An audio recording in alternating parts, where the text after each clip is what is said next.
दोस्तों, कैसे हैं आप। इस वीडियो में मैं आपको एक स्पेशल चीज़ बताऊंगा। आपने सुना होगा पिछले दिनों, अगर आप क्रिप्टो के ऊपर नज़र रखते हैं तो एक कंपनी थी टेरा क्लासिक, या जिसको LUNC जिसका सिंबल है उसके नाम से भी पहचाना जाता है। ये इस कंपनी सब बिल्कुल नॉर्मल क्रिप्टो करेंसी जैसे थी वैसे ही थी, और लोगों ने इसमें बहुत सारे लोगों ने अपने टोकन्स को स्टेक किया हुआ था।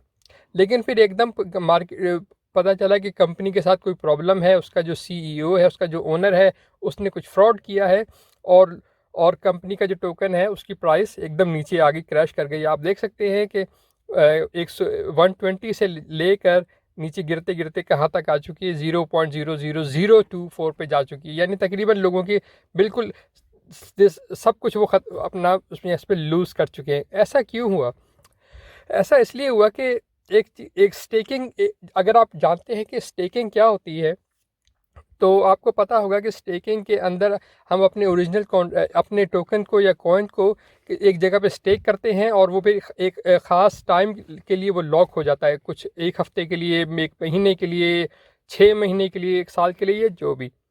और जब तक वो लॉक रहता है उस वक्त तक हम उसको उसको रिलीज़ नहीं करवा सकते। ठीक है, आपको ये पता होगा अगर आप स्टेकिंग करते हैं।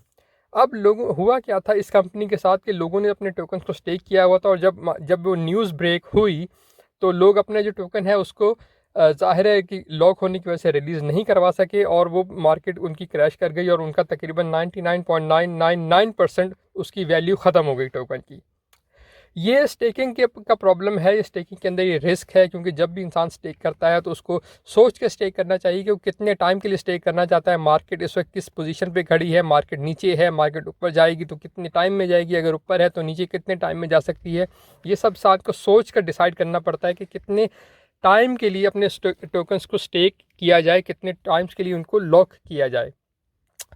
लेकिन अब जो मैं इस वीडियो में आपके साथ शेयर करना चाहता हूँ वो ये है कि एक नई नई चीज़ मार्केट में आ चुकी है, जो इस प्रॉब्लम को, ये जो लॉक का जो प्रॉब्लम है स्टेकिंग के अंदर, जो आपको अपने टोकन्स को लॉक करना पड़ता है, इस प्रॉब्लम का एक सोल्यूशन आया और वो बड़ा ज़बरदस्त है। वो मैं आपके साथ शेयर करता हूँ। वो क्या है?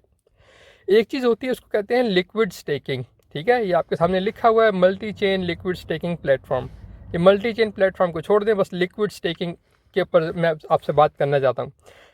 लिक्विड स्टेकिंग बेसिकली ये है कि जब आपके पास ओरिजिनल टोकन होता है, आप उसको कहीं स्टेक करते हैं। मैं मान लेते हैं, चले BNB की बात कर लेते हैं। एक BNB टोकन है, आप उसको बाइनेंस के साथ, बाइनेंस का वो मेन टोकन है, आप उसको बाइनेंस के साथ स्टेक कर सकते हैं, आप उसको PancakeSwap पे स्टेक कर सकते हैं, और आप उसको कई और जगहों पे स्टेक कर सकते हैं।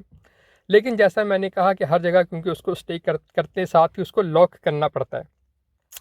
ये जो प्लेटफॉर्म्स हैं, लिक्विड स्टेक प्लेटफॉर्म्स, ये क्या करते हैं, अगर आप अपने BNB टोकन, उसी टोकन को इनके साथ स्टेक करेंगे तो ये आपको उसकी एक एग्जैक्ट कॉपी टोकन देते हैं, उसी टोकन की कॉपी, और आप फिर उस टोकन को अपने दूसरी जगह पे इस्तेमाल कर सकते हैं। उस पर उसका कोई लॉक पीरियड नहीं होता। देखिए, मैं आपको समझाता हूँ कैसे। फर्स्ट मान लेते हैं कि हमारे पास BNB है और हम BNB को स्टेक करना चाहते हैं इनके साथ। ठीक है, तो मैंने BNB पे क्लिक किया। अब देखें, मैं कहता हूँ जो मेरे पास कितने BNB हैं जो मैं स्टेक करना चाहता हूँ। मान लेते हैं कि मेरे पास बस एक है, एक पूरा BNB टोकन है मेरे पास। ठीक है, अब होगा क्या, जैसे ही मैं ये BNB टोकन को लॉक करूँगा, स्टेक करूँगा, तो ये लॉक हो जाएगा। लेकिन और जाहिर है कि उसके बाद उसको मैं अनलॉक नहीं कर सकता जब तक कि लॉक पीरियड पूरा नहीं हो जाए। लेकिन उसके साथ ही क्या होगा कि ये कंपनी जो मुझे एक नया टोकन देगी, उसका नाम है BNBX। ये BNBX जो है इसी टोकन की कॉपी है। अच्छा, आप देखें कि आपको 1 टोकन आपने लॉक किया और आपको मिला 0.9667। ये तकरीबन पूरा का पूरा 1 BNB के इक्वल ही है। बहुत ही मिनिमम, बहुत ही थोड़ा डिफरेंस है, इतना थोड़ा कि आपको उसकी परवाह भी नहीं होनी चाहिए। तो आप एक टोकन फर्ज कर लेते हैं कि आपने एक BNB स्टेक किया और आपको एक BNBX मिल गया उसकी जगह पे। ठीक है, अब ये जो BNBX है, इसको आप कहीं पे भी इस्तेमाल कर सकते हैं। इसका कोई लॉकिंग पीरियड नहीं है। इसको आप किसी दूसरी जगह पे ट्रेड कर सकते हैं, सेल कर सकते हैं, होल्ड कर सकते हैं, और इसके साथ वो सारे काम जो किसी आप दूसरे टोकन के साथ कर सकते हैं, इसको स्वैप कर सकते हैं, वो आप इसके साथ कर सकते हैं। इससे आपको ये फ़ायदा होता है कि आपको एक तो BNB ओरिजिनल टोकन जो आपने स्टेक किया था, उसका आपको रिवॉर्ड तो स्टेकिंग का मिल ही रहा होता है, लेकिन साथ साथ ये जो टोकन है आप इससे भी रिवॉर्ड कमा सकते हैं। ठीक है, आपसे ट्रेड कर सकते हैं, आप इसके साथ वो सारे काम कर सकते हैं जो दूसरे टोकन के साथ कर सकते हैं।